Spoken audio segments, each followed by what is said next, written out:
Last year's matchup between Colorado and Utah here at the Huntsman Center was an absolute classic. Booth Gotch down the final moments. This shot to send it into overtime. And then the drama in OT with McKinley Wright at the line, ahead by one, missing the front end of a 1-and-1. And again, Gotch time. Drives to the left corner, puts up a deep three off the mark, but wait, he's fouled, sends him to the line, and he would hit all three, not intending to hit the final one, but he does, giving the Utes a 2-point lead. McKinley Wright with the final shot of the game and comes up just short. So Don McClain, I think we're in for another classic here in Salt Lake City. I think so, and you know, Colorado has bigger things to worry about, meaning getting the NCAA tournament like I mentioned in our open, but I don't think he and or the rest of this Colorado team has forgotten what happened here at the end of the regular season last year. Take a look at the lineups for the visiting Buffaloes of Colorado. McKinley Wright, Eli Parquet, Deshaun Schwartz, Evan Batty, and Jariah Horn. For the Runnin' Utes, a change against Oregon, and it produced some good results in the first half with Timmy Allen, Pelle Larsson, Ryland Jones, Mikael Jantunen, and Riley Batten, the captain, stepping into the starting lineup as well as Larsson. Officials tonight, Vern Harris, Larry Spalding, and Nate Harris. And we are underway in Salt Lake City with the Utes in their home whites controlling the tip. Be interesting to see, Todd, who establishes how the game's going to be played early. You know, Utah against Oregon the other night tried to chop it up, make it a half-court game. You wonder if they want to do that because that kind of plays into the hands of Colorado. Ryland Jones off the mark, one of the players that Coach Tad Boyle pointed out. He said, we have to know where Ryland Jones is because he will knock down those shots. Nice drive up and under. And unable to drop as Deshaun Schwartz thought he had an instant two. You know, it's interesting. Ryland Jones is a good shooter. He just doesn't shoot a lot because he's a game manager, getting everybody involved, distributing. But if you leave him open, he's going to knock it down most times. There's the matchup as McKinley Wright, the fourth, will match up with Jones. Timmy Allen coming off a great game against Oregon, switching hands and gets it to drop. Big game against Oregon with 23 points and 5 rebounds. It's interesting. Parquet's Colorado's best on-ball defender, and he's not starting on Timmy Allen. I thought he would. He's starting on Larsson, which tells you the effect that Larsson had on the game film against from the game the other night. Right, against Oregon. Against Oregon. Yep. McKinley Wright misses on the floater. Back comes Timmy Allen. And Allen gives it up to Pelle Larsson, who steps out. Let's go back and take a look at Timmy Allen on that first drive. I mean, talk about getting the right guy started early. Well, this is what he does, and he's tried to add more of a perimeter game to his game, meaning stepping out behind the three-point line. But from day one coming into this conference and at Utah, Timmy Allen, one of the best slashers and guys getting to the paint and to the rim in the league.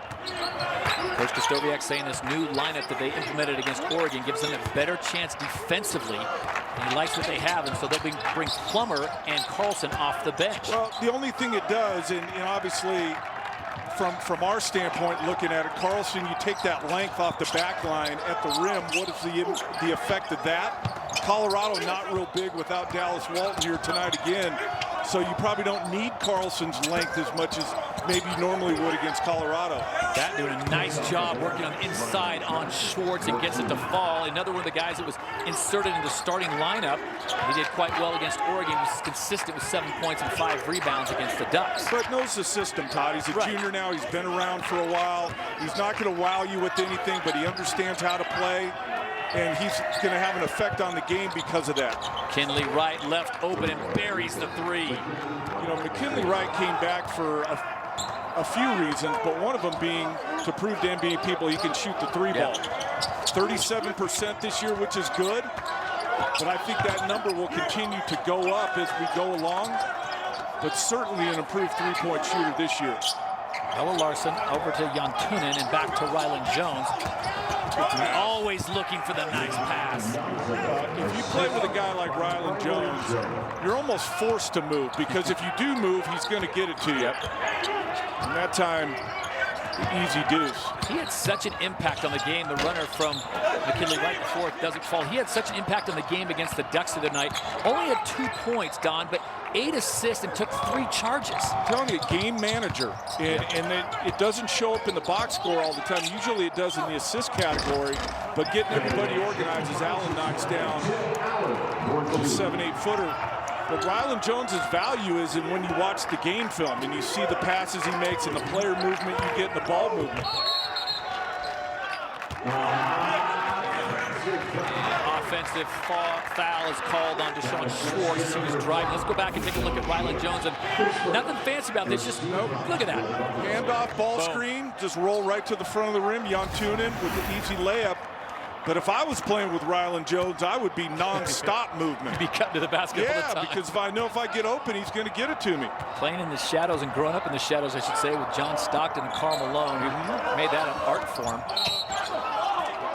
And the foul being called this time away from the ball as Evan Batty, all 6'8" of him, just said, Rylan, get out of my way. Listen, the way Evan Batty plays, he's physical, so there's going to be some fouling. So you have to eliminate the not smart fouls, and that was a not smart foul. He ran right through Rylan Jones.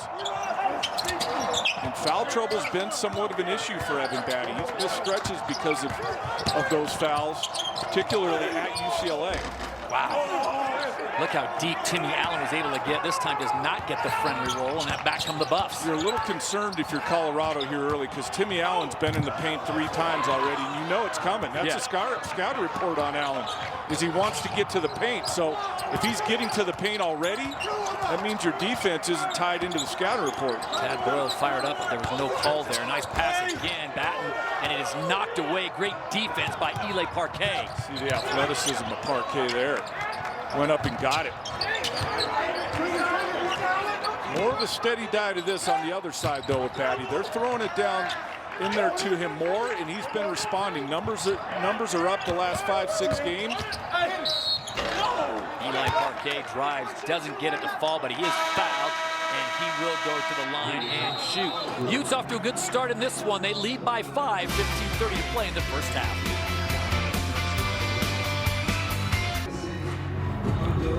The colorful sports jacket that is on the back of the chair of Coach Krystkowiak at every game is in honor of his late father-in-law, Jim Wickman. It's a special ritual that Coach takes care of personally before every contest. It was a coat that was given to him when he was playing in the NBA for Milwaukee, which he subsequently gifted to his father-in-law, who wore it to Utah home games and became a good luck charm for the team as they rattled off a 10-game win streak with him in the coat sitting courtside. Jim Wickman died this past September. Coach Krystkowiak told me, quote, he was truly one of the gems that I came across in my life and lived every day to the fullest until the very end. James Richard Wickman was 84 at the time of his passing, a life truly well lived. And I talked to Coach about it, Don, and he said it was just one of those things that his spirit is with him. And if that's what it takes and that's going to help his family heal, then I think it's an awesome thing. What a cool and memorable way to honor somebody and to do that every game. Every game he takes care of it himself. It's a symbol. Pretty unique. So 8-3, Utah on top, 15:30 to play here in the first half. A rare Monday afternoon tilt here on Pac-12 Network. Todd Harris, Don McClain, glad to have you with us. And this young man, McKinley Wright IV, you know, a lot of players of his caliber, Don, you say, well, he's not getting involved earlier. He's not getting shots. He's got the 1 3-pointer. But he's that guy that is going to be there till the very end. And when you need him, like against Oregon, 7 points in the last 5 minutes. Yeah, and I've asked more of that from him. And McKinley knows how much I think of him as a player. So, you know, I've kind of asked for more because he can do it. He can take over games. He's that good. And, you know, he came back for a reason. And that's for Colorado to win games and to get to the NCAA tournament and potentially win a Pac-12 championship. And so if you have the ability to take over games, why wouldn't you?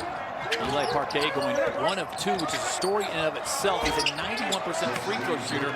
So for him to miss 1 of 2 is a big thing. And meanwhile, Brandon Carlson, the 7-footer, knocks down the nice 12-foot jumper. Way to come off the bench and have an immediate impact, Carlson. He's always had a nice touch. Knocks that one down. Kenny Wright thought about it for a moment, backed off the heel. Checking in also for the Utes, Alfonso Plummer. And this guy is an instant microwave of offense if you can get it from him. When he is on, he is in the zone. One of the more memorable games I've done in the last couple of years was that first round game of the Pac-12 tournament last year. 11 threes, 35 points. He could not miss. Speaking of misses, a wide open layup. Maddox Daniels, who just checked in, can't get it to fall, but a nice cleanup there by Jabari Walker, also checking in for Coach Boyle. He's had a nice impact as a freshman, Walker. You know, not a highly regarded guy like some guys coming into the conference this year, but is in the rotation and has had a nice effect on the game for Colorado. Timmy Allen has taken many shots from the outside. His game is really on the inside and slashing. After a good start here, as Carlson will go to work. The big 7-footer can't get it to fall against Batty. Utes will keep possession of it. Pelle Larsson, and he's going to get called for steps. Colorado, one of the better rebounding teams in the league. Utah has struggled at times on the glass. You take a look at Tad in his 11th year at Colorado. And on track for the NCAA tournament. You know, their net ranking of 11 heading into this week is the highest in the Pac-12. And you know, they've started the conference at Arizona, at the LAs, Oregon at home. I mean, it hasn't been easy here to start, but they've kind of weathered the storm. But this game, winning this game here tonight, would go a long way in keeping them in the race for the Pac-12 championship. McKinley Wright driving on Rylan Jones, and the foul. So strong, just goes right through the contact. Carlson rotates late, and one opportunity for McKinley. And that's what I'm saying, Todd. Like, if I can do that, I'm doing it till they take it away from me. His first step is so quick, Don, and he's just a smart player. If it's not there for him, he's happy to dish it off, too. Well, and the improved three-point shooting has helped as well. Now you at least have to get out there and honor it, and I think that's alleviated some of the pressure and his ability to get by as well. You may see some history here tonight, Todd, if we're lucky with McKinley. Needs 4 assists to tie at 562. 5 would pass the all-time school leader, none other than Jay Humphreys. Be a cool thing, although, as we stated earlier, he's got bigger fish to fry than records and that type of thing, but wants the win first and foremost. As Carlson gets tangled up with Batty, this time it goes the way of Carlson, so Batty avoids that second foul, and Tad Boyle's going to bring him out for a quick breather. Jariah Horn will check back in for the Buffs. What's interesting, this game isn't going very fast. Right. Is this a pace, do you think, that favors the Utes? I think, but I think Colorado wants to run, but they don't have to run either. I think this is going to come down to execution offensively and then rebounding. Everyone was waiting for a call of travel or foul. Nothing came, and Jabari Walker finished it, the freshman from Inglewood. I'm okay with no calls, Todd. This is our first game together, but I am a gigantic fan of no calls. Except when you had the ball at Pauley Pavilion going for the game winner. That's right. Batten, one of the team captains, backs it down, kicks it out. Martinez on the wing, off there, and he can't get it. Schwartz comes away with the rebound for the Buffs. Deep range 3, and count it. Jabari Walker back-to-back baskets, a quick infusion of offense for Tad Boyle, 5 points, and Colorado takes a 2-point lead. Come in and affect the game. That's all you're asked to do. When you come off the bench, provide energy, and if you get the ball, production as well. Timmy Allen in the lane, gets double teamed, gets the ball up, can't get it to fall, and here comes Colorado. McKinley Wright, first quick step, drives, floater, can't get it to drop, and Riley Batten cleans it up. Utes now want to run. Plummer wide open on the baseline. Little teardrop won't fall, and yet another rebound for Jabari Walker. See what I'm saying about Colorado, Todd? Like, they want to run and they can run, but they don't have to run. McKinley pushed it that time. Early offense against a defense that wasn't set. Get a good shot, just didn't get it to go down. This time Timmy Allen sees 4 black jerseys, decides to back it down again. Getting down to your point, getting down deep into the paint. Allen looks around, kicks it back, and it's about, probably could have. Plummer, guarded closely by Wright, step back. Ooh, that was filthy. The handle and then the shot. That was good defense by McKinley Wright, just better offense by Plummer. And we are all even at 14 with 11 to play in the first half. How big has Jariah Horn been for Colorado this year? The grad transfer. Yep. Second on the team in scoring. It's been huge for them. Grad transfer from Tulsa. Coming up big for Tad Boyle, and wholesale substitutions right in front of us. Look at this. 5 guys ready to check into the game. Fast pace. Coach wanting to save the legs for the second half because we could be in for another great finish. Deep range for Plummer. Can't find it. You know why all those guys are over there, Todd? Because there hasn't been a stoppage in like 5 minutes. And it's not going to be now either. Martinez comes away with it. Does he have the numbers? Yeah, he'll take it to the rack. Up and under and one. And the foul on Jabari Walker. So Ian Martinez, the freshman from J. Serra High School in Costa Rica, getting it done. As we established earlier, Alfonso Plummer can get it going. And you don't want to see this if you're Colorado, him knocking down his first shot. Tough jumper over right. Utes up 2. Pac-12 standings as of today, UCLA on top 5-0. There you see the Ducks drop from 17 down now to 22. Stanford and USC rounding out that top 4. What other team really interests you? Well, I think there's USC and Colorado I knew were going to be better than people thought based on the preseason media poll, and I think you could throw Washington State in there as well. But I just think USC, they had the stoppage around Christmas time because of COVID, but they've been surprising. Went to Arizona last week and beat both the Arizona schools, so ahead of schedule for them. But UCLA was picked to win the conference, so really no surprise that they're 5-0. We're going to talk a little bit more about them later. But I think the surprising part about UCLA is they lost their best player and still went to Arizona and won both those games last week and beat this Colorado team the week before. Martinez hits the free throw to make it a 3-point play and push the Utes lead back to 3 with 10:15 to play here. An interesting comment that Tad Boyle made yesterday in talking about the parity and the mix in the middle. He said we have to find ways to win games. We could easily be 3-1 in conference, but we're not. So now we're in the muck and have to be more consistent. So that's why this game's so important. You know, their schedule will get easier. We already talked about who they started with, but it will lighten up. But games like this are ones you have to stay pace with a team like UCLA. Martinez with the rebound. Larson, who was inserted in the starting lineup against the Ducks, has been quiet early here. Physical player.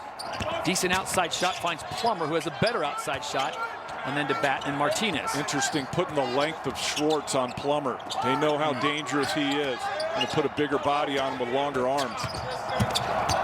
Plummer dancing around, using his body, drives in, kisses it off the glass, can't get it to fall. So good defensive move. That length bothers him, especially down deep. But the length is on him so that he's not lighting threes from behind the line. Oh, put back by Tristan da Silva, who just checked in, the 6'8" freshman out of Munich, Germany. Brother's having a pretty good year. Yeah, he is. Nice addition for this Colorado team. Hopefully he has the trajectory of the arc that Oscar had and how much he's improved over his time at Stanford. Martinez off the mark. Parquet rips it away. Schwartz with a nice stutter step, but blocked by Jantunen. And that one more pass was there earlier to Bartholomew, excuse me. Parquet held it for just a second too long. There you go. Schwartz deep and buries the 3. Coaches on the Ute bench were calling for the closeout. They knew what was coming with that extra pass. Well, that ball movement for Colorado when they're right is really, really good. I saw a game earlier in the year against Washington where their ball movement was as good as I've seen the last couple of years. They have good perimeter shooters. Schwartz knocks that one down. Tristan da Silva just a moment ago with his basket. How about Oscar da Silva's brother? You're player of the year candidates, and here they are. Make the case, coach. Well, he's having the best year individually, and I think if Stanford stays in that top 3 or 4, he right now is hands down the player of the year in the conference. I think if Colorado rips off some wins here in a row, McKinley Wright's in that conversation. I think Chris Duarte from Oregon's in that conversation. You know, I've always valued team success, maybe more than most, Todd, in voting for player of the year stuff.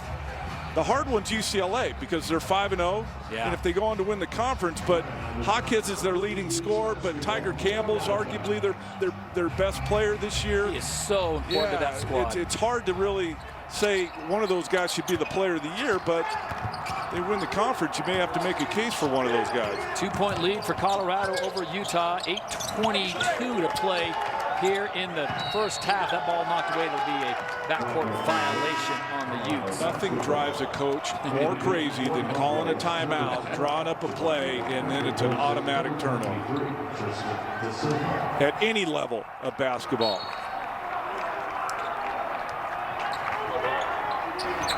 So Tad Boyle going deep to his bench early. Batty with a full head of steam driving. Wow, big fella with a little shake and bake. They're going right at Batten. I'd like to see him lean in, maybe try and get the contact or create more space instead of fading away on that left shoulder jump hook. Coach Krzysztofiak also going to his bench as Jackson Brenchley is checked in, number 5, and he'll fire right off the bat. He comes up short, the 6'5" sophomore from Providence, Utah, up north in Ridgeline High School. I don't know what happened there. That didn't look good. Yeah. You hate those. Bartholomew just drops down and he's back up with a serious limp. Allen drives and is fouled. 19-17, Colorado by 2 here on a rare Monday afternoon tilt in Salt Lake City.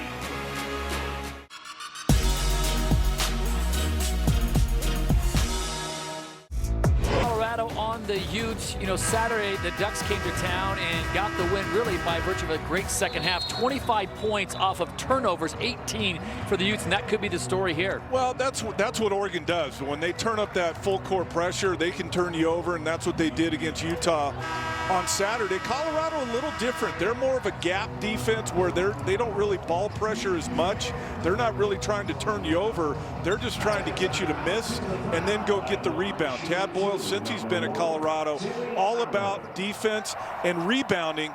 Defense, as we know, obviously can be played a lot of different ways. So really an interesting contrast going from Saturday to Monday with seeing Oregon, their athleticism, their trapping, them really getting after you, to Colorado more of a position, be in the right place, keep you in front, and then go get the miss off the glass. Timmy Allen, the 70% free throw shooter, goes 1-1 on his 2 shots, and the Utes cut it to a 1-point lead, 7:30. At this pace of play, though, does this favor one of the other teams? I don't think so, Todd. Like I said earlier, I think Colorado's fine playing this way. I think they want to run more than Utah maybe does at this point. But I think Colorado can beat you in the half court just as easily as they could beat you in the full court.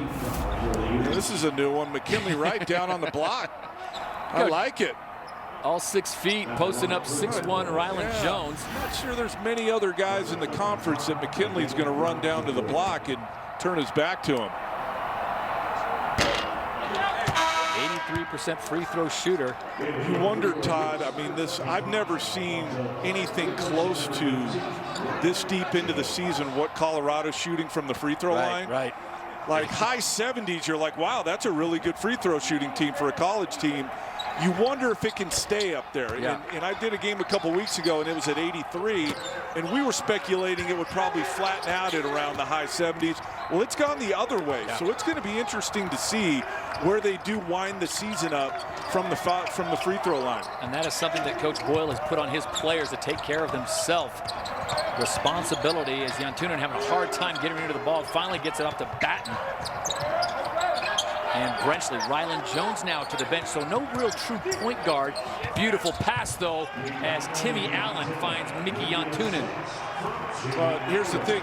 Look at the attention Timmy Allen brings, right? So 2 guys go to him, and the roll guy's wide open down the middle.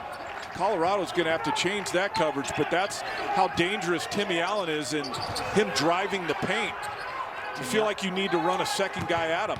Timmy Allen now having to guard McKinley Wright. That shot off the mark, but retrieved nicely up and under the big fella. Can't put it in. And Evan Batty is fouled. What an effort, though. I feel like Colorado's missed, what, 2 or 3 point blank layups here in the first half. But Batty stays with it, gets himself to the foul line. You want him to go back up and De Silva that rim, right? Just throw it down? Yeah, I'm not sure that Evan Batty can get to the release point of De Silva. Oscar De Silva. But I don't think De Silva can clear out space as well as Evan Batty either. Batty continuing the streak of great free throw shooters on this squad. He's 83%. Double-double against Oregon. 12 points, 10 rebounds. A career high 5 assists versus the Ducks.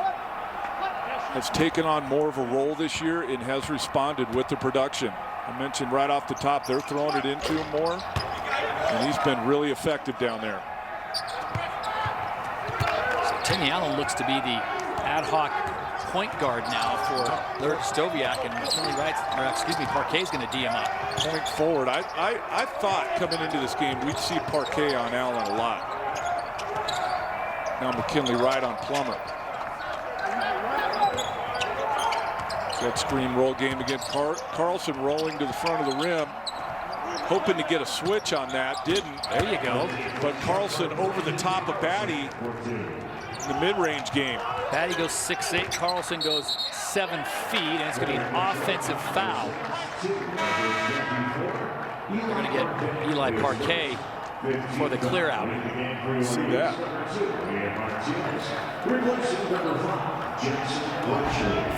Take a look at it. Parquet extended that arm. Yeah, he did. Anytime you extend it, no matter how hard the contact is, when it's extended, referee's probably going to call it. And Alfonso did a good job of selling it. All tied up at 22 as we come up on 5.5 play in the first half. Good game so far. Plummer from deep range. Wow.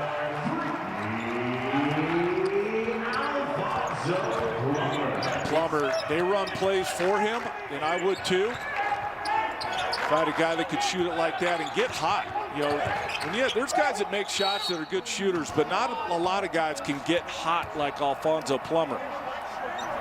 They're going to get Carlson this time, the big 7-footer, the wraparound. He got tangled up with Batty. You always wonder when there's a lineup change, Todd, how guys are going to respond. And Carlson Plummer didn't start last game, didn't start tonight.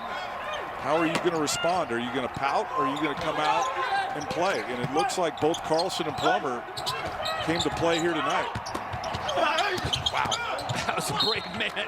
McKinley Wright went right down the middle, converged upon by 6'8" Mickey Yantunen and the 7-footer Brandon Carlson. See, here's an NBA thing, Todd. NBA guards would have went to the contact and put it up on the window trying to get the foul. He tried to pass it and avoid the contact to a certain degree. They get the ball back, but he could have gotten himself 2 free throws. Tries the 3, misses. Back come the Utes. Utah now with a 3-point lead as we go under 5 minutes to go here in the first half on a beautiful Monday afternoon in Salt Lake City. Todd Harris, Don McClain, glad to have you with us here on Pac-12 Network Basketball. Backdoor cut, beautiful Plummer and 1. See, what's great about that, Todd, is so the previous possession, they run a play for a 3 for Plummer. So what does that do? That brings McKinley right up. So the next possession, he's up on him. Let's backdoor him for the layup. Not good offense, great offense by Utah to get Plummer going here. Smart, excellent execution. Carlson with the vision, and Plummer finishes it off. Alfonso Plummer, the lone senior on the squad for the Utes, originally out of Puerto Rico, transfer out of Arizona Western College. Coming off a low production for him, just 4 points against the Ducks. Already 9 here in the first half. See if they close the half running more stuff for Plummer. And that's something that Colorado did really well against Oregon. They closed the first half and came out in the second half. Kind of what Oregon did to Utah with a burst. Schwartz trying to take advantage of the side. Beautiful defense there by Martinez. Martinez is hyper athletic. I mean, he really gets off the floor. Haven't seen an example of it yet here tonight, but see him go up and get Schwartz's shot. Coach K going deep into his bench, and it seems to be working here to the tune of 27 points, a 5-point lead on Colorado. Well, their defense has been good. Yep. In Colorado here the first 16 minutes. Timmy Allen driving right side. So man was there, but he goes off the glass, gets it to drop. You know it's coming, and you still can't do anything about it. That's what's always, you know, it's letting you know how good Timmy Allen is at that, because everyone knows it's coming, and you still can't stop it. Horn off the mark. Carlson brings it in, and the Utes now will walk it up. Coming up on 3.5 to go. Timmy Allen running the point as Rylan Jones has taken a seat for the last 2.5 minutes.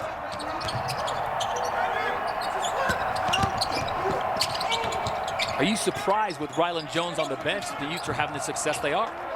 No, sometimes different combinations. Depends on who the other team has. There's a 3-ball from Allen, but you got to roll with it. You get a group in there that has some success and strings together a couple good possessions. Stay with it. Horn on the drive, stop and drop. Beautiful shot from him. Jariah Horn, the 6'7" senior at Overland Park, Kansas, grad transfer from Tulsa. gets it to go. I can't remember a game where there's been this long of stretches without stoppages. Really test your conditioning. Allen again had success before, drives this time, dumps it out to Jantunen, and a beautiful lay-in. Move without the ball. Timmy Allen, don't assume he's going to try and score it. Keep moving. Jantunen gets it. It's an easy layup. Jantunen coming off a big game against the Ducks. 20 points, 7 rebounds, deep three. Can't fall. Schwartz follows it, can't put it in. That was a point blank that you were talking about earlier, and that's probably the third one that Colorado has not been able to convert. Well, right at the front of the rim, you don't need to use the back. Beautiful no-look pass. Timmy Allen feeding the big man, Brandon Carlson, who ran. You got to reward the big man when he runs. Look at Utah, 33-24 on top. And here's tonight's Nick Stiva. Amazing connection for the Utes. Good Utah offense. They run Plummer underneath the front of the rim. This is an old NBA single-double. He could have gone either side.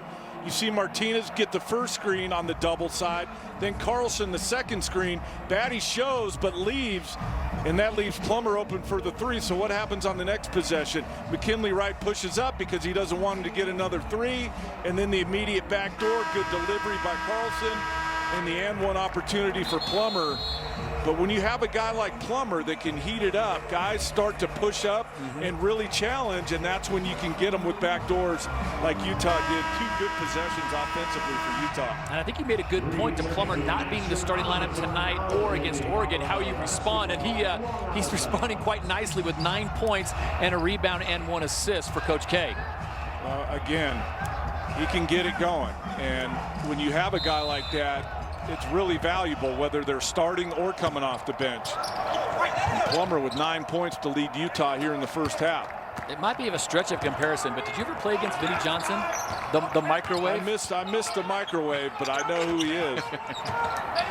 You guys had a lot in common. Instant offense. Well, you want what exactly with Plummer? I mean, I know you're making a joke, Todd, but like, Plummer could be that. He could be a starter and score, but he could also come off and be really valuable as a 6-man microwave type player, which I think is kind of what you're seeing here tonight. Yeah, and I think Coach K made a good point on the call the other day. He said, I'd rather have a guy finish the game strong than be a starter, and that's what they're hoping to get out of him. Now you put the ball in his hands, high ball screen with Batten. Batten driving, kicks out. Martinez was ready for it, didn't pull the trigger, drives off the glass and in. Such an athletic player. Ian Martinez, just a freshman. Probably should have shot the first one, but you know what? If you can do that on the back end as Daniels knocks down the three. Maddox Daniels with a nice answer for Tad Boyle. So it's 35-27 as we approach a minute to go, and the Utes now being a little more methodical. Now, Timmy Allen running the point for the Utes. Martinez is going to be a nice player here at Utah. Yep. Just scratching the surface.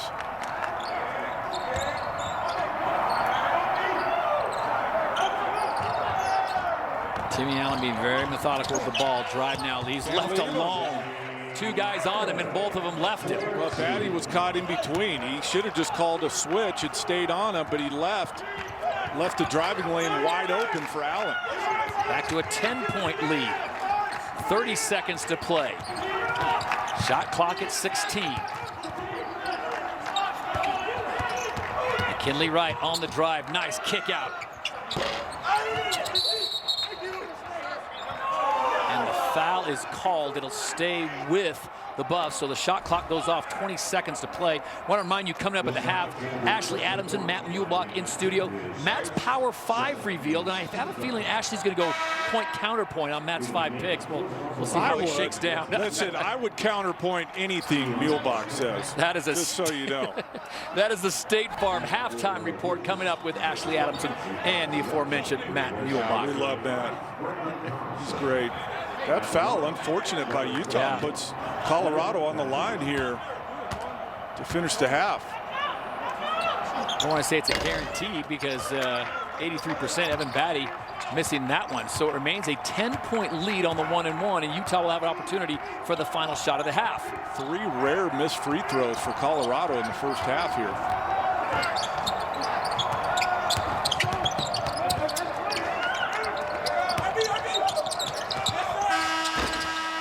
Just off the mark as Riley Batten had a good look at it, but couldn't get it to fall. So strangely reminiscent of what happened the other night against Oregon. Utah on top by 10, 37-27 over the visiting.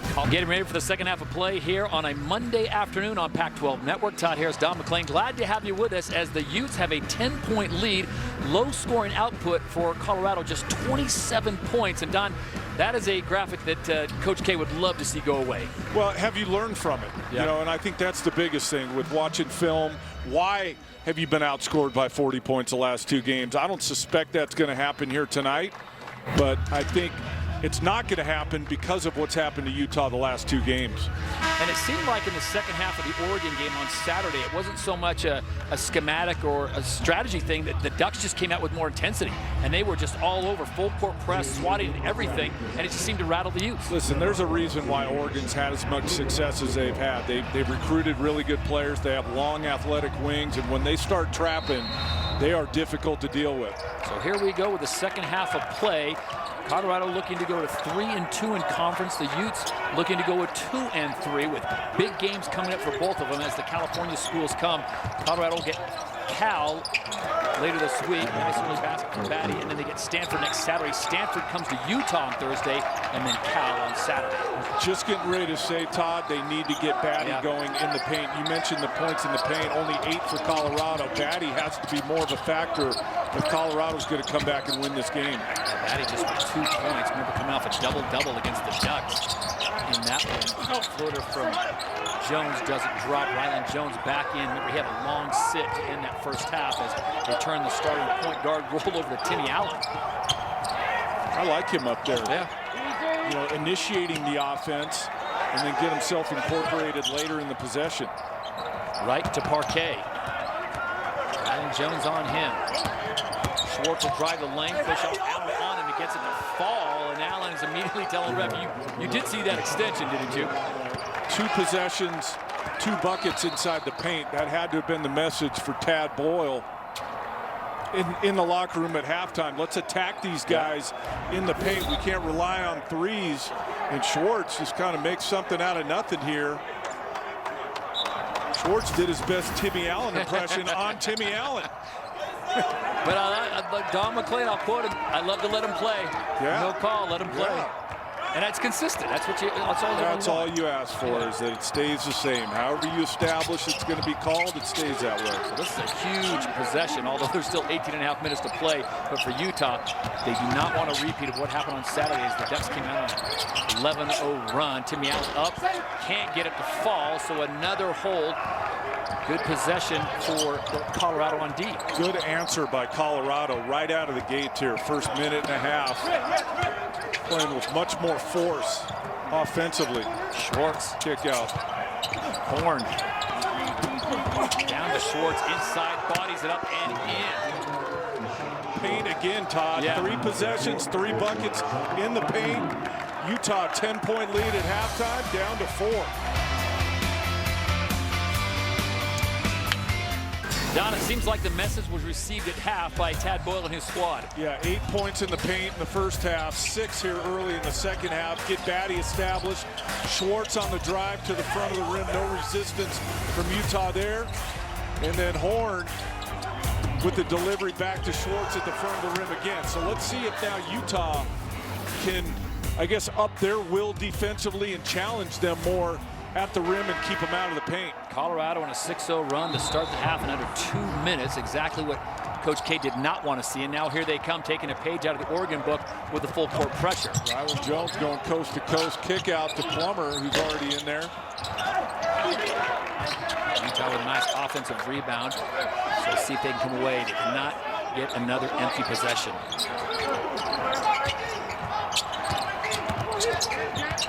Plummer with Parquet on him, kicks it over to Ryland Jones, who's got right. Goes around the corner. Great court vision by Ryland Jones.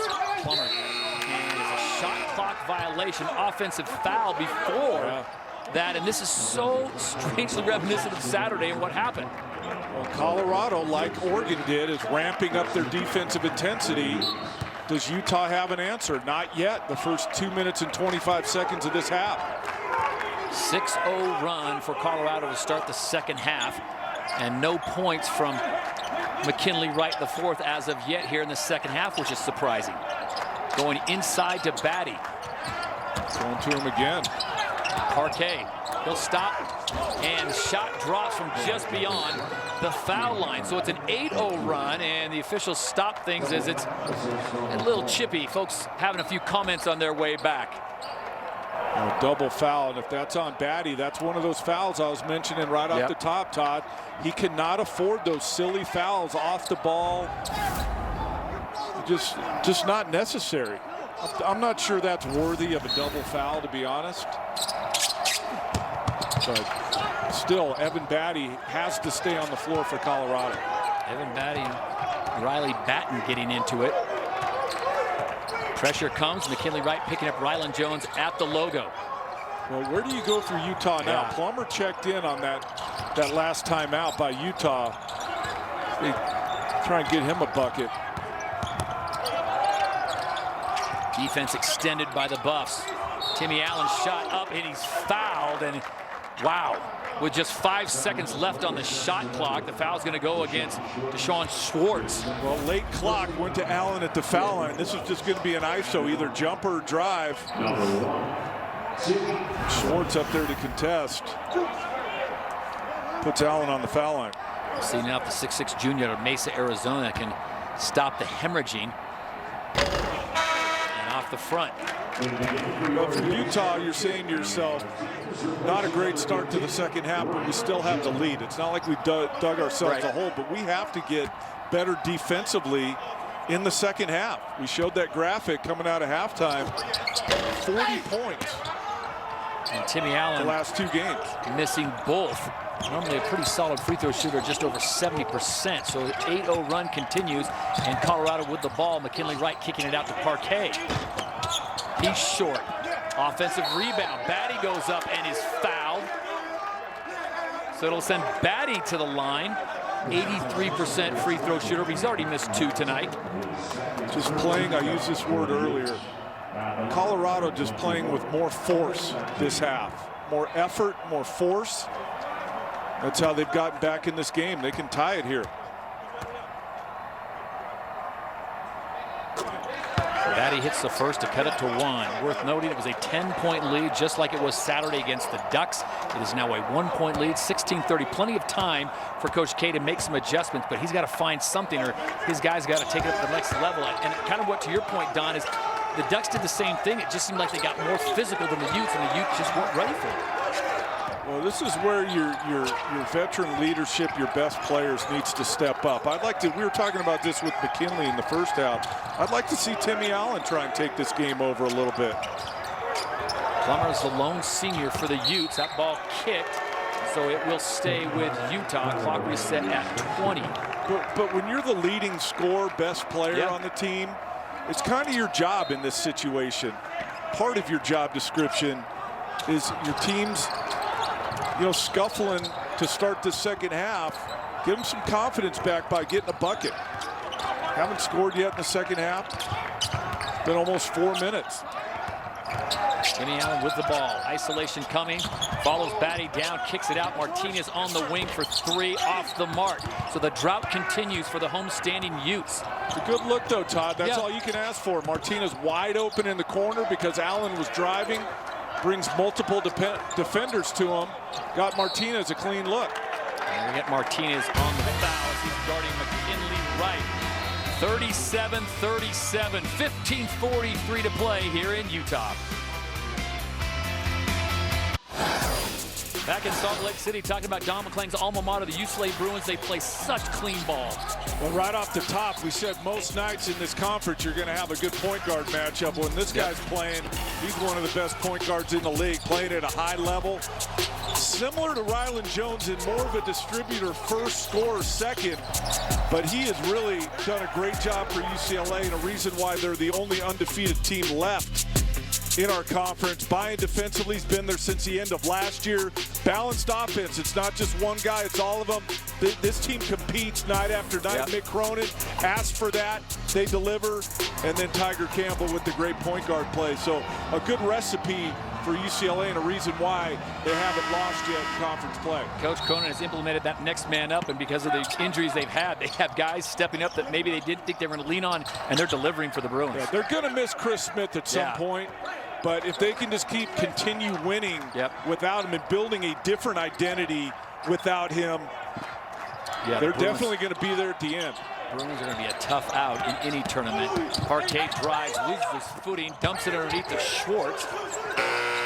And the shot clock violation goes before Jabari Walker can get it off. So a good possession and a nice stand for the Utes. That's what they needed. Yep. A lot of late clock possessions. And there you see as we update our graphic, it was 40 points combined the last two. Now it's 50 with this start to this second half. That's going to give Coach K some heartburn film tomorrow. So here we are all tied up after the Utes had a 10-point lead at the half. Plummer comes off, gets a beautiful look. Front end rim, can't get it to drop. Back come the Buffs. Good look again, though. Wide open. That's all you ask for is good shots. And one the other way. So Jabari Walker missed out on his opportunity for a three just moments ago because of a shot clock violation. I love it when they feed the big man coming the other way. Well, if you run, McKinley's going to give it to you. So if I were playing with him, I would run, like we were talking about with Rylan Jones in the first half. If you just move, he'll find you. If you run, McKinley Wright will find you in transition. Nice and one play for Walker. Don, the way that Colorado's playing right now, do you think it's a lineup change for Coach Krystkowiak and his squad, or different personnel that needs to get in there to get the offense going? I think it's just you have to match what Colorado brought in the second half. They came with more, you mentioned it, Todd, physicality. Yeah. I said more force. More force. Hey, you got to match that. I don't think there's anything X's and O's wise I'm looking out there saying they need to make an adjustment. They just need to match what Colorado's doing. Utah has not scored this half as we go under 15 to play. 14:45 now. They've got to get a bucket. Manufacture somehow, whether it's get to the foul line as Martinez drives up and under and misses. Well, you can't fault, Todd, the looks they're getting. They're just not going in. There's a point-blank layup that should go in. McKinley Wright, beautiful drop-off, and who's there? His partner, Jeriah Horn. As you mentioned, move, you'll get rewarded. McKinley Wright does just that. Now a 5-point lead, so we've got a 15-point swing to start the second half. In 5 minutes and 45 seconds. It's shocking how well Utah played defensively in the first half. Plummer ends it. And just like that, it seemed like the Utes were getting pummeled. They're only down by 2. Right. Well, he's the guy that can end it. He's a guy that can keep it going as well. We talked about in the first half how much he's a guy that once he gets hot, he's tough to deal with. Let's see if he can keep going. Utah looking for a stop here. Schwartz on the drive, gets there and puts it in with the left. Nice tip in. Deshaun Schwartz. We didn't see that in the first half, Todd. A guy drive all the way, straight line all the way to the front of the rim, miss, and then tip in his own miss. Martinez trying to create some space. McKinley Wright doing an excellent job on the D on the freshman. Another guy that the Utes could get involved is Jantunen. He's been pretty quiet tonight. The ball's not moving as much as it was in the first half for Utah either. Timmy Allen up. Can't get it to drop. Jabari Walker takes it away. Up. That time he couldn't finish it. The pass just a little off the mark. And back comes Plummer trying to create some offense on his own. Goes up, gets blocked. Beautiful defense by Maddox Daniels. Good decision by Wright. Gets a better look. Oof. Daniels misses everything. I love this. Comes back and fires after an air ball. That's a shooter. You would have done that, right? I mean, give me the ball again, Todd. Give me the ball again. I've never missed a shot by that much in my life. But you're right. The mentality of missing that badly and then reloading right after. Yeah. You have to like that. Shooter's going to shoot. But again, Colorado on the offensive board, manufacturing extra possessions. See if Utah's offense can get something going. Rylan Jones back on the floor. Batty guarded by Carlson. Goes to the right hand. Can't get it to drop. Rylan Jones now back in, running the point for the Utes. Down by 4, 12 and a half to play in the ball game. Pelle Larsson's been quiet. Not anymore. Big shot. First basket of the night for the freshman Pelle Larsson. Larry Krystkowiak's trying to find somebody or a combination that could generate some offense now. I mean, the defense hasn't been as good, but really it's been the offense or lack thereof in the second half. As you said, they've had great looks, just haven't been able to convert. And that was almost an and one as Pelle Larsson fouls McKinley Wright, the fourth. Well, this is nothing fancy and nothing really by design other than Jones reading the ball screen, throwing it back. Daniels not attached enough to Larsson. He knocks it down. Seems like the Utes just over the last 5 or 6 minutes have just been, to use the term, they're just gripping. It's like, just play, fellas. And McKinley Wright has pulled into a tie on that assist lead. We talked about it. He needed 4 to get a tie with Jay Humphries. He's done that at 562. So I will be surprised if over the course of the next 12 minutes he doesn't get another assist. Well, I would say if he doesn't, I don't think Colorado's winning this game if that happens. I'm surprised to see him miss 2 foul shots. It's an 83% free throw shooter. We'll see if that history is made as McKinley Wright looks for 1 more assist, which will give him the all-time assist lead at Colorado. Problem at hand for the Utes, generating some offense. That pass just a little long for Riley Batten from Carlson outside to Rylan Jones. He lets this one fly off the mark. Another good look.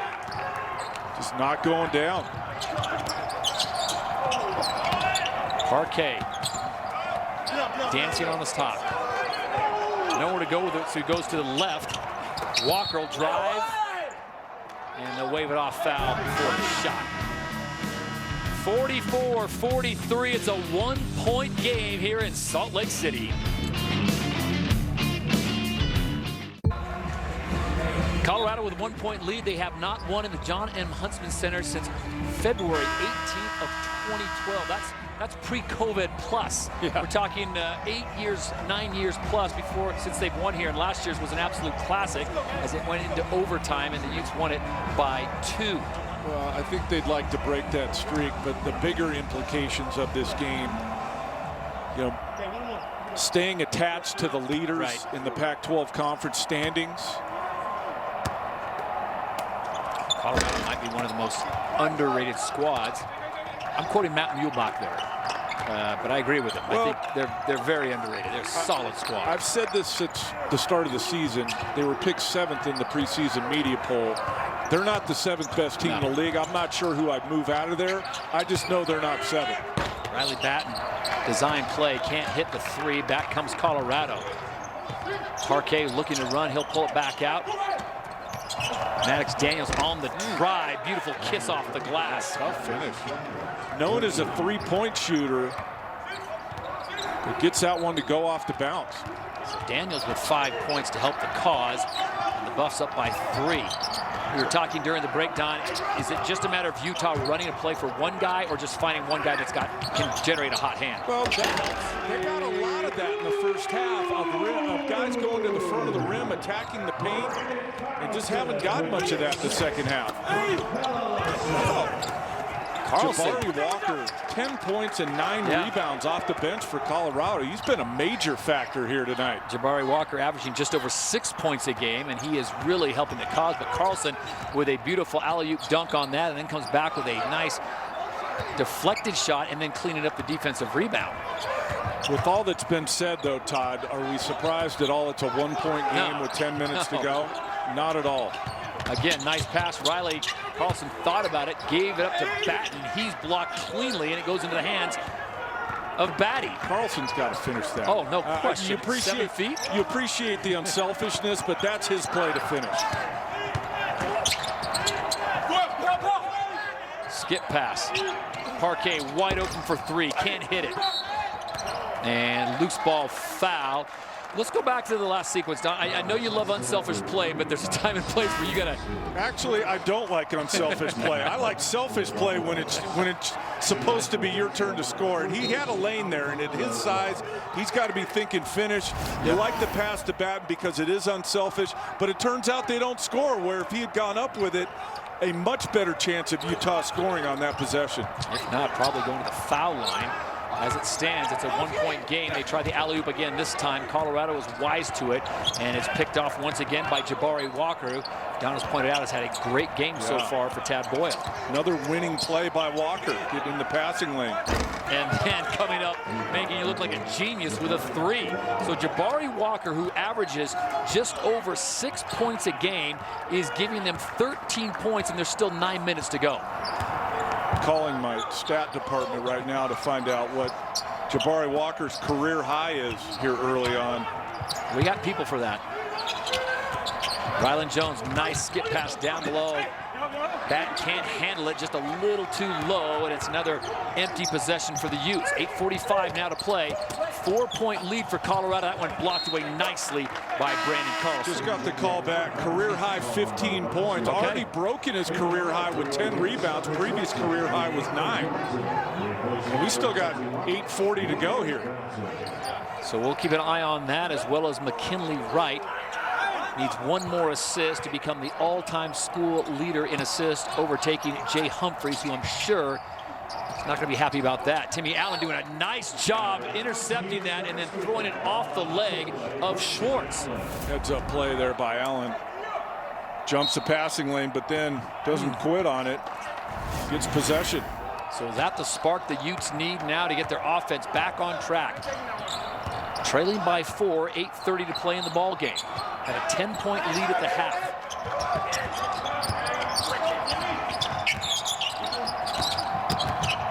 Oh, running a bit of a curl.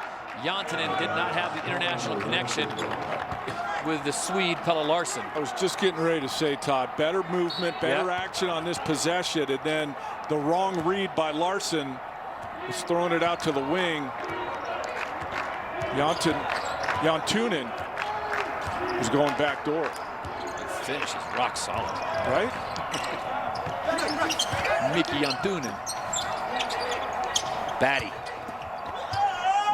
Wow, okay. Going up against the big 7-footer and gets the baby Sky to fall. Yeah, so good at carving out space, Batty, using his size. But I haven't seen the left-hand finish out of Batty. That was nice. 6 points, 5 rebounds. More importantly, to your point, Don, only 2 fouls. Larsson blocked. Beautiful defense by Parquet. How many blocks is that for Parquet tonight? He has been active with his hands. Kinley Wright hasn't been a huge factor, and a nice intercept. Just another steal for Rylan Jones. Nobody spends more time on the ground in a positive manner than Rylan Jones. Off the hands of Carlson, not before the offensive foul is called on Pelle Larsson. He's down. That's not exactly what the Utes want to see. He's helped up and makes his way off. Your boy, Evan Batty, doing his job, Don, inside with some power ball. One of the best in the league on that low block, can go either way. This is nice. Right shoulder, left hand, buffs up 6.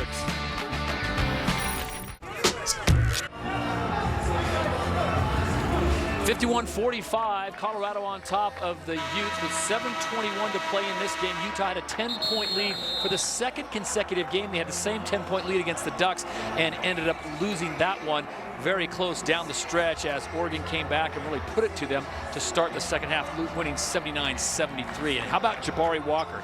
You like his game, don't you, Don? 13 points, 10 rebounds in 14 minutes. That's how you can't come in off the bench and affect the game with production. 4 offensive rebounds. He's been out in transition. He has been terrific. Do that, you don't have to ask for more playing time, do you? That's right. You just get it. So out of the timeout, Ian Martinez knocks it away. It'll stay with Colorado as McKinley Wright retrieves it. Shot clock now at 15. And they're going to get Jabari Walker that time as he cleared out space for himself before the entry pass. Not only do you get more minutes automatically, now they start running plays for you. Did you see that? Even better. They were going to him on the block after a timeout. Not genius, though. You got a guy that's filling up like he is tonight. Keep giving him the ball. Utah's just got to find that guy here in the remaining 7 minutes. Rylan Jones driving, had a look, thought about it, kicks it back to Martinez. And maybe it's the freshman Ian Martinez that's going to get the Utes back in this one as they trail now just by 3. Rylan Jones with the penetration gets deep into the paint, and then Martinez relocating into the slot on the opposite side gets a good clean look from 3. See how Colorado responds now. Parquet from the base. Skips across. Timmy Allen with the rebound. Back come the Utes with an opportunity to cut it to 1 or tie. That's what Utah needed, string together some stops, but an untimely, unforced error by Timmy Allen. Got going a little too fast, and his feet could not keep up as his momentum took him to the court, and the ball spills out. Here's the last possession. Jones deep into the paint, under control. Martinez on the relocation, and a big 3 for Utah. And as you said at the start of the game, these 2 point guards, if you move, they'll get you the ball. They'll find you if you're open. 100%. Really, it's just been about making of the shots. They've gotten some pretty good looks, Utah, in the second half. It's not shooting as high of a percentage. Got more stuff in the paint in the first half. Ball knocked away, and it's followed up by Schwartz and basket. Wait. Official said initially count the basket. Now he's going to. That was a.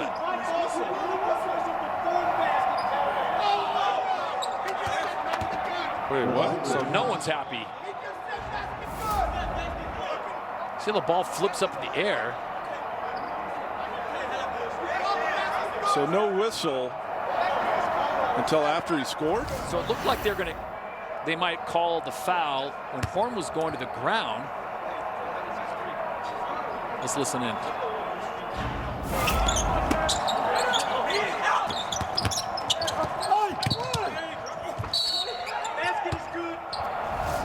But then he said basket is good. And I heard one of the players, which they always do, and one. You can't say, my bad, inadvertent whistle after a bucket goes in. I couldn't tell. Did you see a foul on Schwartz when he was putting the putback in, or did you think the foul was on Horn? I think he was late on the Horn foul. Yeah, that's kind of what I was thinking. 5:56 to play. The officials are going to look at this one. It's a 3-point game, so this is a big call right here. But I'm not sure how you fix this. Do you say that the bucket's good?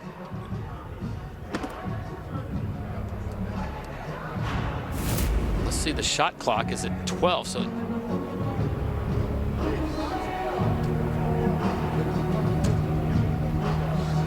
there's plenty of time on the shot clock. And he just catches it in air and just puts it back with the left.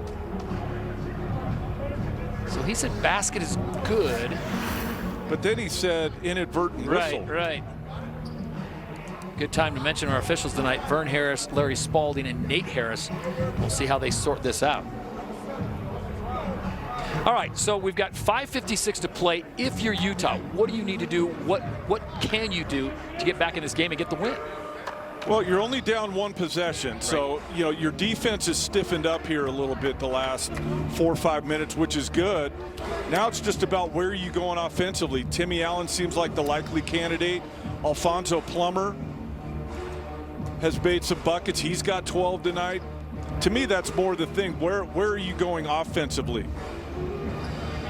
And for Colorado, they seem to slow down their offensive production in the last few minutes as Utah's defense is stiffened. What do they need to get back to? To me, this comes that we're talking about execution to close a game. So this is where your stars should show up. So they're still looking at this, and that takes me to a... This can't be.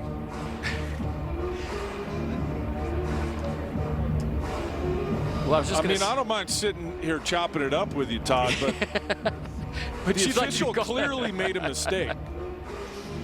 Well, Tad Boyle did tell us expect a knockdown, drag-out game with Utah, and we'll find out early who is ready. But again, we've got a really good officiating crew here with Vern Harris, Nate Harris, and Larry Spalding. No relation.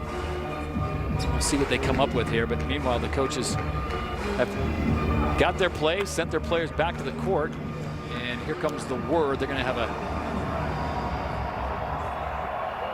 discussion on what they're going to do.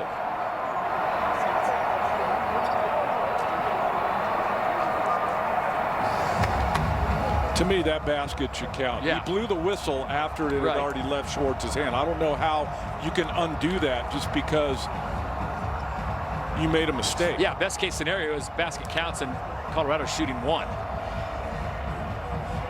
Possession arrow is in favor of Utah.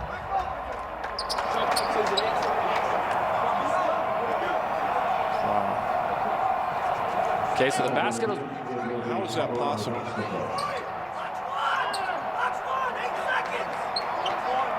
All right, so wave off the basket, shot clock at 8, 5:56 to play in this game, and after all that sorted out, Colorado maintains possession. Batty, got to be quick. McKinley Wright from deep, off the front, missed and it. ball taken away. Timmy Allen comes away with it. You see that? He started running after it right after it left his hand. Martinez was feeling it, can't get it to fall.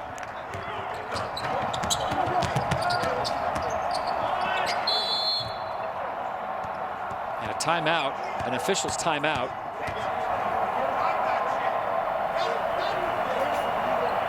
I don't know what they're doing right now. This is McKinley Wright's coming out, and he's got that left hand hanging. So I didn't see what happened there. I didn't either. That is not good news for Colorado with 5.5 to go in a one-possession game. So he's on the sideline grabbing that left shoulder. Keep an eye on that. 1 assist away from taking the lead as the all-time assisted leader is Colorado. Deep range 3 off the heel. Ryland Jones with the rebound. So the Utes now with a great opportunity to stop the ball. And Ryland drives and is fouled, doing exactly what a good point guard should do. Takes it all the way to the cup if they're going to give it to you. Well, it's kind of happened to Colorado what was happening to Utah. Good clean looks, just not going in. It's allowed Utah to get back in it. But a mistake by the Colorado defense there did not stop the ball. Ryland Jones went coast to coast. Great news for the Colorado fans as McKinley Wright continues to shake that left arm, but he's at the check-in spot, so he'll come in after the first free throw from Ryland Jones, who is a 78% free throw shooter. Now Jan Tunen looks like he's hurt. He's got a left shoulder issue. So Carlson comes in, McKinley Wright comes in for Colorado.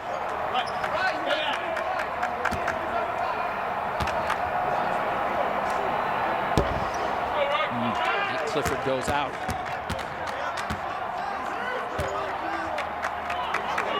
Strange ebb and flow of this contest. Maybe it's the Monday afternoon thing, but just in the last 5 minutes, it's just gotten odd.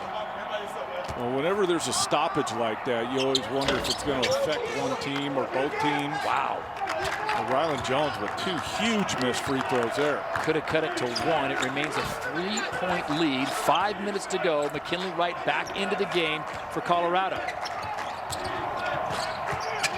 Good passing inside. They got the big man out of there, and a foul is called. Colorado wants to goaltend. Well, unfortunate that Plummer fouled him because it looked like Carlson was going to get back in this play and block it. Plummer doesn't foul him there. Carlson's for sure going to block that. But the foul down low on Plummer puts Batty on the line.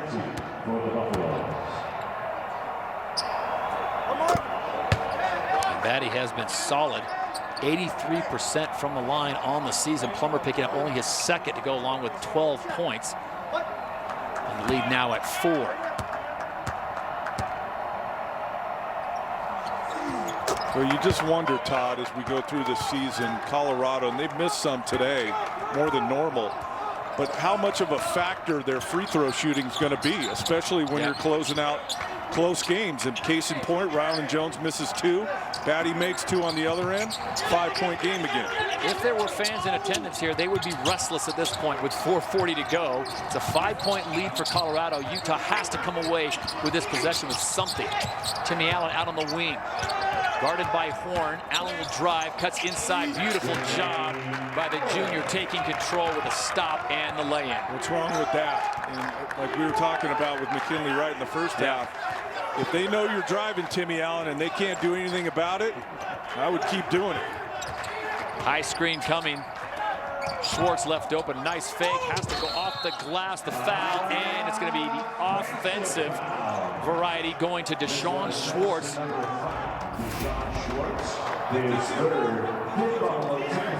Timmy gets there. So Schwartz picks up his third. So Allen's showing some leadership that you asked for, Don. A basket and then taking a charge. Yep. Winning plays.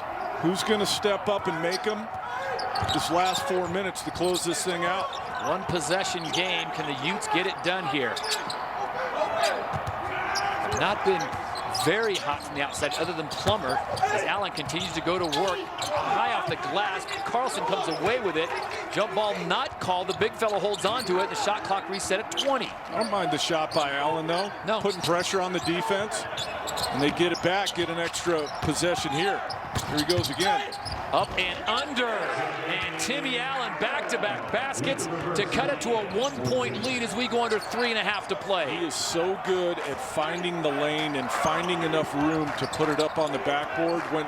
Used the rim as a shield that time. McKinley Wright takes things in his own hands, and he is fouled on the drive. Maybe not a bad option for Rylan Jones as McKinley has struggled from the foul line. But Timmy Allen, wow. If you can drive, drive. If you can score, score. Timmy Allen, nice play. 1-point game.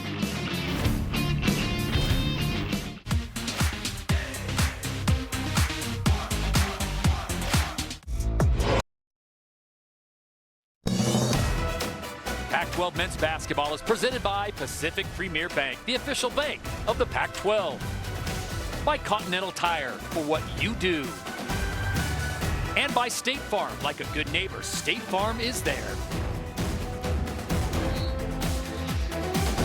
1-point game in Salt Lake City. Colorado has the lead after being down by 10 at the half.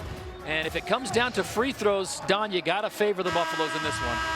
Yeah. They lead the nation in free throw shooting, not the Pac-12, the nation. And you just don't see that very often. We talked about that in the first half. You just don't see college teams shooting 85 plus at the foul line. But what a weapon for Tad Boyle in games like this, where it's a one-possession game, 3:16 to go. Free throws are going to matter in deciding this one. It's a beautiful thing when your least effective free throw shooter, McKinley Wright's at 82.9% still. You can live with that. You look at some team stat sheets and you don't have one player over 80. I think Shaq ever shot over 80% this season. Not even close. Not even close. McKinley Wright hits the first one. But he shot 100% on dunks. Anything down low. That's some leadership right there. Knocks them both down. So it's a 3-point lead, 3:15 to play in the ball game. Let's see what Utah does after they come out of that timeout and how they drop this offense. You got to think Timmy Allen's got to be involved, right? You got Allen and Plummer. We're on the same side of the floor. Early action gets Allen at the top.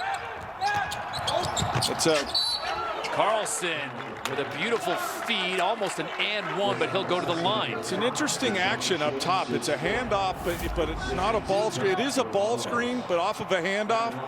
And then Carlson is just streaking to the front of the rim. They got a lot of that in the first half, not as much this half. But here we go, free throws again.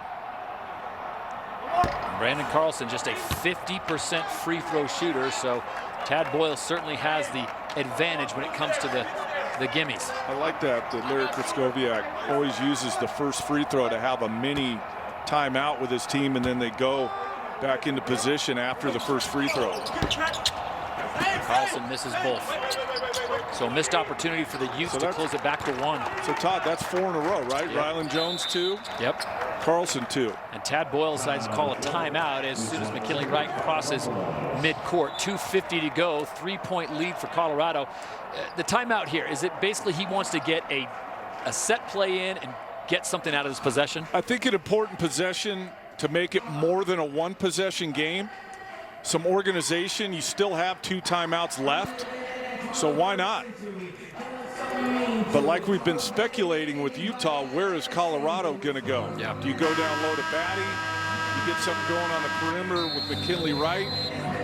McKinley Wright's had a quiet game, Don. Just 9 points, 4 assists, 1 away from being the new leader for Colorado in assists, and just 1 foul with no rebounds. So certainly a quiet night for that dynamic guard. Across the way, Timmy Allen, 13 points, Plummer with 12 points. So those have got to be your odds-on favorites for offense if the Utes can get a stop here. But that's kind of the beauty of McKinley Wright, is he doesn't need to get 20 for you to win. The game, yeah.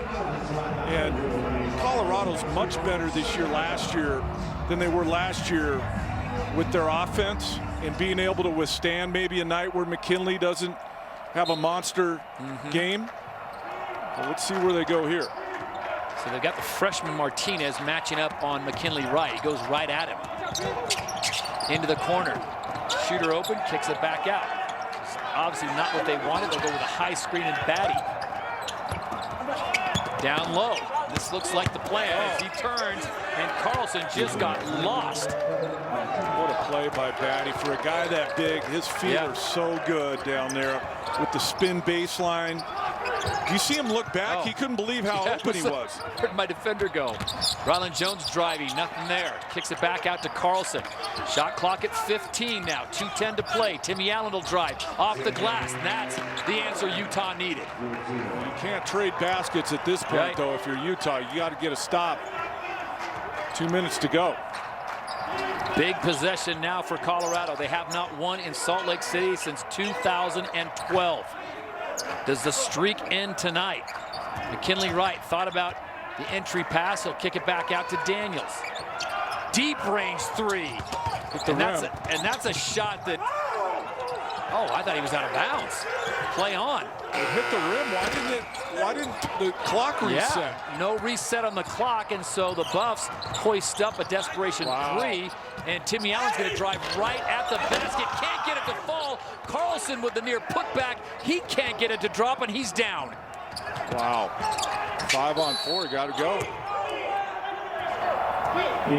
Injury timeout. And Carlson is down underneath the basket, grabbing that right ankle.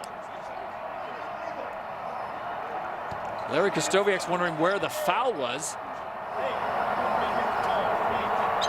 And the 7-footer's in a lot of pain. So when we look at replays, Todd, this is the first game you and I have done together. Right. When I don't agree it's a let's move on, that whole sequence was a let's move on. There's Carlson, comes down. I didn't see if he came down on a shoe. Here, you'll see it here. Yeah, hard to tell. Yeah. I don't think there's a foul there either. I mean, they've been letting them play here tonight, which I really like. And to your point, just make it consistent. Right. So I don't think there was a foul warranted there. Boy, Carlson got up for this one. I thought he was going to just too far underneath, came down awkwardly. Boy, I tell you, I think you jinxed the game, Don, because early on you were saying how fast the pace was moving. This last 5 minutes, it's been a doubleheader. Yeah. Here we go, though. 1:18 to go, 23 on the shot clock. You're not playing the clock if you're Colorado. You're still playing because it's a one-possession game. A bucket would go a long way here. Don't have to have a 3, just find the best shot out of this timeout. Parquet with the ball for the Buffs. He kicks it over. Daniels has it now. Trying to get it in the hands of McKinley Wright. Both teams with 2 timeouts. So the shot clock now at 8. McKinley Wright at the top, directing the offense. Schwartz has a look. He'll pull up and fire and hit. A huge bucket by Deshaun Schwartz, the 6'7" senior out of Colorado Springs. And I think that was the design of the play, to get McKinley to get it to Schwartz on the elbow. Question is this an assist? Because he used a dribble. 2 dribbles. Wow, with the shot clock at 2 seconds, and officially they're not going to give him the assist, so he remains tied with Jay Humphries. A gigantic bucket by Schwartz. That was huge. So now if you're Utah, 55 to go, you're not concerned about getting a 3. A 3 would help, but you don't have to have a 3 right here. there's a 26-second differential. Do you want to hurry and get a bucket quick? I mean, if you can get the quick 2, take it, so you have more time on the backside. Yeah, but you don't want a bad shot. Right. I think a lot of times teams think they need to go quick and they take questionable shots. Yep. You'll take anything early. You certainly don't want to run this shot clock all the way down. Rylan Jones now with the ball, being guarded by McKinley Wright. If you're Colorado, you don't want to foul. Batten gives it back to Jones. Jones thought about the 3, Batten for a deep 3, off the mark, and McKinley Wright comes away with the rebound. Got the rebound. Wow. 2-possession game. Yeah, you have to foul through Utah. Surprised that Batten took the 3 and not Plummer or Martinez. Again, I think it was first available. Yeah. I think it was, we need to kind of go here. We can't wait for Plummer because, Colorado knows the same thing you said, Todd. They want to go to Plummer or Rylan Jones. So let's go element of surprise and give it to Batten. 33.8 seconds. Parquet rattles that one in to push the lead now to 6. So it's a 2-possession on the 3s. Here's his free throw shooting again. Yeah. Parquet just a modest 91%. Hits them both.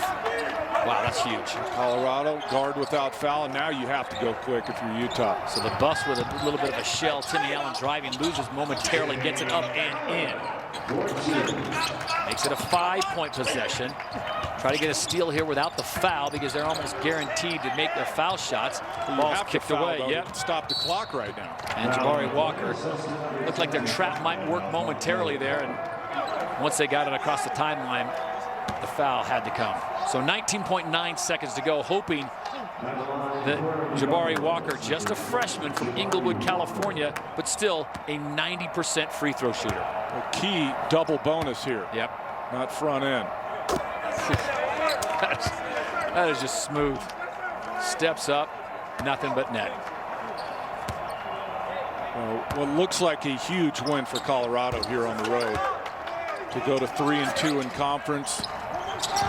And like I said earlier, stay attached with the leaders in the conference. Batten off the front end. Schwartz corrals it. He's fouled.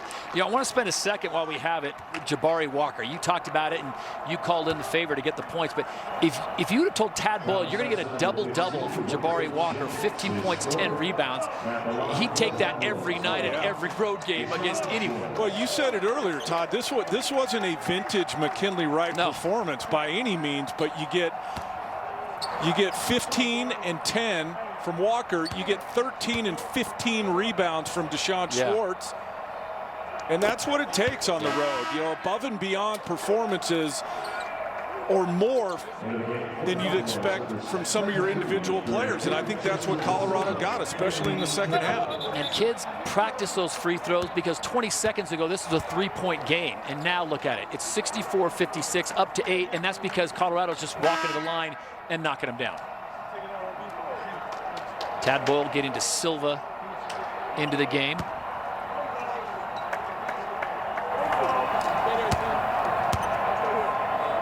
Clifford also checking in for the Buffs. Both have knocked down for Schwartz. So Timmy Allen will take this one in for the points and the foul. A 3-point that they desperately needed about 20 seconds ago as Colorado backed off. Meet Clifford showing his year in school with the foul. He wanted to get the box score. Up 9 with 5 seconds to go.